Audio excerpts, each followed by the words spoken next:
Tu negligencia financiera podría hacer que pierdas aún lo poco que ya tienes, así que mira este video por completo y examinemos el siguiente versículo. Y su señor le dijo: Bien, buen siervo y fiel, sobre poco has sido fiel, sobre mucho te pondré, entra en el gozo de tu señor. Mateo 25:21. ¿Qué significa esto? Hoy descubriremos cuál es la consecuencia de la negligencia financiera según la Biblia. Y al final veremos cómo corregir este error para ser más productivo. La parábola de los talentos, relatada en Mateo capítulo 25 versículos 14 al 30, ilustra el concepto del uso responsable y fructífero de los dones y recursos que se nos confían. Un hombre, antes de partir, entrega diferentes cantidades de talentos, una unidad de medida de valor, a 3 siervos según su habilidad. 2 de ellos invierten y duplican sus talentos, recibiendo elogios y recompensas al ser fieles con lo poco que se les fue otorgado. Sin embargo, el tercer siervo, motivado por el temor y una visión distorsionada de su señor, entierra su único talento sin producir ganancia. Su acto de negligencia es severamente reprendido, con su talento siendo entregado al siervo más productivo. Este relato nos lleva a reflexionar que aquellos que gestionan sabiamente los recursos confiados serán recompensados abundantemente, mientras que la negligencia lleva a la pérdida y castigo. En el versículo 21 se elogia a los siervos que demostraron fidelidad y diligencia en sus responsabilidades, indicando que serán recompensados con una mayor autoridad y alegría en la presencia de su Señor. Este mensaje subraya la importancia de usar sabiamente los talentos y recursos que Dios nos ha dado, ya que la fidelidad en las pequeñas tareas conduce a una mayor confianza y recompensa en el reino espiritual.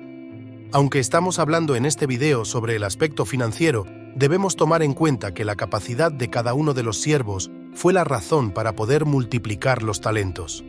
Es decir, ellos no fueron a apostar los recursos, no compraron un boleto de lotería, no recurrieron a la magia, brujería o hechicería para multiplicarlo. Ellos usaron su capacidad para multiplicar los talentos usando otros instrumentos financieros de la época. También hay que notar que no a todos se les dio la misma cantidad de talentos, sino que se les dio conforme a sus capacidades, porque a uno se le confió 5, a otro 2 y al último 1. Esto da a entender que su señor ya conocía las capacidades de estos siervos, pero al mismo tiempo no dejó de darles la oportunidad de poder ser sabios con lo que se les dio. Aunque tengas poco, llegará el momento en el que se te dará la oportunidad de poder ser sabio con lo que se te confía. No se trata de suerte, sino de estar preparado para cuando llegue esa oportunidad. Tu responsabilidad es desarrollar tus capacidades financieras, tus habilidades, tus dones, todo lo que se te ha otorgado. Y es probable que no seas consciente de cuáles sean tus habilidades, porque por lo general hemos crecido en entornos donde más que motivarnos a arriesgarnos y soñar en grande, nos metieron miedo y temor. Pero Dios te da la oportunidad de ahora en adelante de poder cambiar tu situación financiera. No necesitas hacer pactos ni nada de eso, solo debes desarrollar lo que ya se te ha dado. No permitas que el temor no te deje avanzar y mejorar tu calidad de vida. Todos en nuestra vida hemos cometido errores financieros de los cuales somos conscientes de algunos mientras que de otros no. Por lo general nos damos cuenta de estos errores cuando ya ha pasado el tiempo y podemos ver el impacto de esas decisiones. El último siervo se dio cuenta del impacto que tuvo su temor por perder lo que se le confió cuando se le confrontó en su negligencia y se le quitó lo que ya tenía. Aunque se le hubiera otorgado 2 talentos en vez de 1, hubiera ocurrido exactamente lo mismo. Por eso no se trata de la cantidad sino de la capacidad.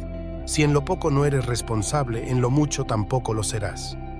Pero si por el contrario, comienzas a ser diligente con lo poco que ya tienes, haces un registro de tus gastos, tienes todo bien registrado en una libreta o un cuadro de Excel, sabes exactamente cuánto debes gastar en base a un presupuesto, sabes identificar todos tus pequeños gastos hormiga. Eso te permitirá tener mayor control y responsabilidad en tus finanzas. Buscas la forma de poder hacer más con lo poco que tienes. Creas un plan a mediano plazo para poder buscar un mejor trabajo y poder obtener más ingresos, o buscas obtener ingresos extra sin que te ocupen demasiado tiempo ni capital. Buscas desarrollar una habilidad como, por ejemplo, aprender Excel de nivel básico buscando cursos gratuitos en el mismo YouTube o cualquier habilidad que tengas y deseas desarrollar aún más.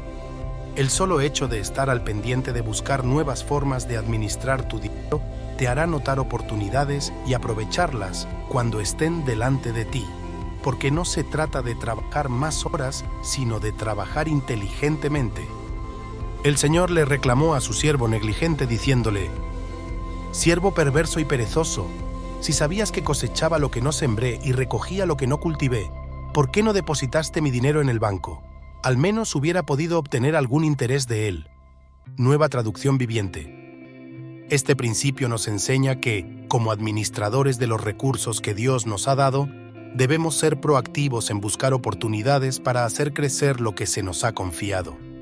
Infórmate bien de todas las opciones y herramientas bancarias que existen en tu ciudad o país. No inviertas tu dinero en algo que no conozcas solo por recomendación de alguien. Infórmate antes y mira qué opciones tienes para incrementar tu dinero, no devaluar tus ahorros u obtener algún beneficio extra. No existe el dinero fácil. Si encuentras una promesa de grandes retornos en Internet, es posible que sea una estafa. Por esa razón también deberías informarte sobre los tipos de estafa que existen, pero no para tener miedo de invertir, porque si solo te llenas de ese tipo de información, seguirás estando en una zona de confort.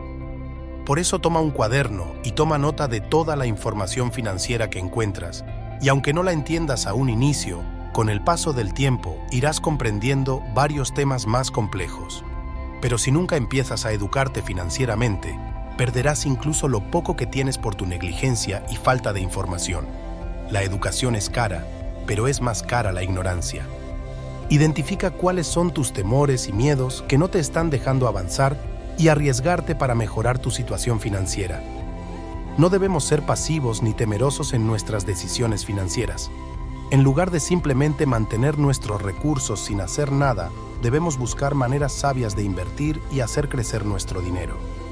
Y recuerda que no solo estamos hablando del aspecto financiero, porque este consejo también implica para ser responsables con los dones y recursos que Dios nos ha dado, utilizando nuestras habilidades y oportunidades para glorificar a Dios y beneficiar a otros. Ser diligentes en nuestras finanzas no solo es una buena práctica financiera, sino también una expresión de fidelidad y mayordomía responsable, según los principios bíblicos. Y si quieres saber cuál es el proverbio bíblico que la gente pobre no conoce, te dejo este video aquí en pantalla para seguir adquiriendo sabiduría financiera. Déjanos un comentario si este video te es útil y no olvides revisar en la descripción algo que te puede interesar. Bendiciones.